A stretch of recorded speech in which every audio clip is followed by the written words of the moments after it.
Je viens d'avoir 31 ans. J'ai joué 12 ans au foot dans le monde professionnel. Et maintenant, je veux devenir arbitre dans le monde, bien sûr, professionnel aussi. Là, maintenant, je suis en train d'étudier le cursus d'arbitrage qu'ils m'ont envoyé en ligne. Et ça avance tout doucement. Et dès que j'ai étudié le cursus, je vais commencer à passer l'examen dès que j'ai fini. Il y avait l'idée de développer un projet de reconversion de carrière pour les anciens joueurs professionnels, une piste de reconversion dans l'arbitrage. Et finalement, cette piste et ce projet qui avait été mis pas nécessairement en tête de liste, se sont déclenchés un peu tout seuls, puisque à la fin de l'été, j'ai été contacté par un ex-joueur pro, justement, Fasli Kochabas, pour manifester son intérêt dans la carrière d'arbitre. Voilà, super Mandou. Je ne peux pas dire que c'est un rêve de devenir arbitre, c'est plus une ambition par rapport à ma carrière, parce que voilà, j'ai voulu mettre un terme à ma carrière. Et j'ai voulu aussi être dans le monde du foot professionnel, mais sans être attaché à un club. Attention, attention, attention. Voilà. La technique de M. Bocot. Voilà. Ici, on est à OHL, à l'Académie des jeunes, qui fait partie aussi de ma vie. Parce que voilà, j'ai aussi un fils qui joue à OHL et du coup je le suis. Et je suis aussi entraîneur des U21, mais vu la pandémie, je ne peux pas entraîner mon groupe. Et je viens donner un coup de main à d'autres entraîneurs qui ont besoin de mon aide et je le fais avec plaisir. Voilà, super Euro, super. Ok, hop. L'école des entraîneurs, finalement, elle se retrouve comme la première porte d'entrée ou de sortie pour les anciens joueurs. C'est la première porte à laquelle ils vont finalement frapper.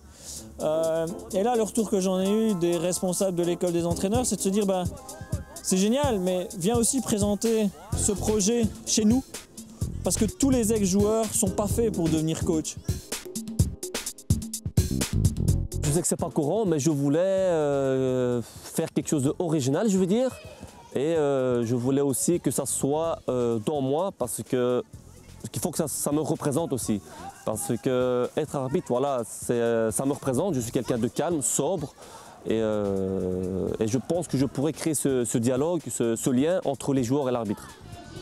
Je me souvenais aussi du joueur et de l'homme sur le terrain qui était, pour les quelques fois que je l'arbitrais, je dirais un joueur très respectueux de l'arbitre, un défenseur très correct.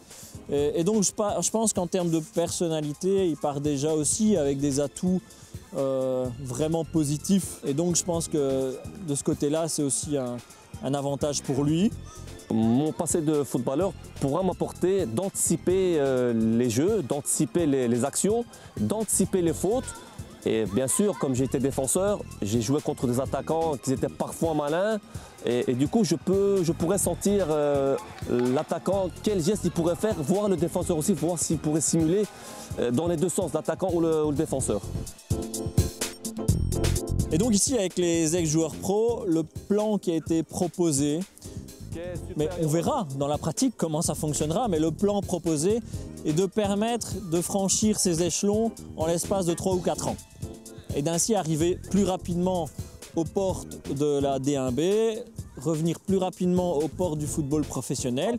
Et finalement, de toute façon, par rapport à leurs collègues, il n'y aura qu'une seule réalité. Ce sera la réalité du terrain. Et donc, ils ne progresseront que par leur performance, que par leurs prestations. Je n'ai pas d'objectif à dire dans 2 ans, il m'en faut, enfin dans 2 ans c'est trop court, mais dans 4 ans ou dans 5 ans, il nous faut 2 ex-pro ou 3 ex-pro en D1. Ce n'est pas l'objectif. L'objectif, c'est d'offrir cette piste de reconversion. Il pose régulièrement des questions sur des situations, sur comment ça fonctionne, sur quand est-ce qu'il va pouvoir démarrer. Bon, voilà, on connaît tous le contexte actuel, donc il faudra encore être patient. Mais voilà, je lui souhaite en tout cas beaucoup de chance et beaucoup de bonheur dans l'arbitrage, parce que ça reste une formidable expérience. Un maillot d'arbitre, c'est juste un humain derrière. Il faut respecter la personne qui porte ce maillot-là, parce que sans ce maillot-là, sans cette personne-là, on ne peut pas faire un match. Et sans les joueurs, on ne peut pas faire un match. Il faut le respect mutuel en fait. Allez, Merci beaucoup d'être venu. bonne chance. Merci. À bientôt. Bonne carrière. Merci beaucoup.